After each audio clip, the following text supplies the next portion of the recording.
The night in Willow Creek was eerily calm, a serenity that felt like the world was holding its breath. Ethan Cole stood by his living room window, gazing at the distant shimmer of the city lights. His daughter, Lily, slept soundly on the couch, clutching a half-finished drawing in her tiny hand. A gentle smile crept onto his face, a smile that only came alive in her presence. She was everything to him, the reason he had turned his back on a past he rarely mentioned. Then it happened. A distant boom followed by a sharp crackle jolted him into reality. He stepped onto the porch and spotted an orange glow rising amid the trees, a fire. Instinct overtook rational thought. He rushed to the closet and snatched his old duffel bag, the one he had vowed never to open again, and pulled it open.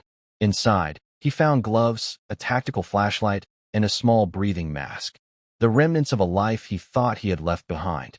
"Stay here, Lily," he whispered, tucking a strand of hair behind her ear. "I'll be back soon." She stirred but remained asleep. Ethan jumped into his pickup and raced toward the flames devouring an old house at the edge of town. He parked a safe distance away and sprinted toward the heat. Through the thick smoke, he heard a woman screaming, desperation lacing her voice. The front door was barricaded, and the windows radiated danger. Without a moment's pause, he grabbed the crowbar from his truck and smashed through the back entrance, covering his mouth with the mask. Inside, chaos reigned. The air was heavy, the smoke suffocating. The woman's cries faded as he ascended a half-collapsed staircase. A beam had trapped her leg against the floor. Panic filled her wide eyes. "Hold still," he shouted, raising the beam with the crowbar just enough for her to escape. With a swift motion, he wrapped his arm around her waist and half-carried her down the stairs. Just as they stumbled outside, the ceiling crumbled behind them. She gasped for air once they hit the grass, her hair burnt and her face smeared with soot. "Thank you," she managed to choke out. Before he could respond, a distant roar sliced through the air. A helicopter's rotors stirred the smoke, its spotlight sweeping past them. Ethan's heart plummeted. This wasn't a rescue chopper from the local fire department. It was an unmarked black aircraft. He recognized that sound, a haunting echo from his past. The panic on her face was palpable. "We need to move," she urged, gripping his arm. "What's happening?" Ethan demanded, confusion creeping into his voice. She didn't answer him. Instead, she pulled a small metallic device from her jacket, a flash drive, and thrust it into his hand. "If they find me, make sure this doesn't," she insisted. He stared at her, bewildered. "Who are you?"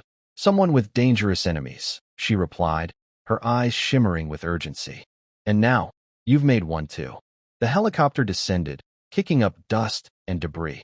Ethan pulled her down behind his truck just as the searchlights swept over them. Two figures clad in black tactical gear leaped out, barking commands. It had been years since he last fought, but his body moved on its own. One went down with a quick strike. He sidestepped the other's blow and yanked the woman into the truck. They barreled down the dirt road, bullets ricocheting against the rear window. The helicopter attempted to follow, but the smoke from the burning house thickened, forcing it to climb higher. Ethan took a sharp turn into the woods, the truck jolting over roots and stones until they were consumed by darkness. For a moment, silence enveloped them, just the engine's hum and the woman's ragged breaths. "You fought like a soldier," she finally remarked. "Used to be," Ethan replied. "A long time ago." She scrutinized him, searching his face for recognition. "You don't know who I am, do you?" He shook his head. "Should I?" A faint smile crossed her lips, devoid of warmth. "Maybe it's better that way." They came to a halt near the riverbank. The woman leaned back, wincing, her sides stained with blood. Ethan ripped a strip from his shirt and carefully wrapped her wound. "Whoever they are," he said, "they wanted you, not me. They're after both of us now," she murmured. "Because of what I did to you years ago." Ethan froze. "What did you just say?" Her gaze bore into him, heavy with remorse. "I was part of the team that exposed your unit. The one that forced you out, made you a target. You lost everything because of us." The revelation hit him like a blow. His discharge, his tarnished reputation, the threats, all traced back to her. He stood there, the weight of rage and disbelief crashing over him. "Then why help me?" he asked at last. "Because you didn't deserve what happened. None of you did." She winced again as pain flared. "And saving me tonight?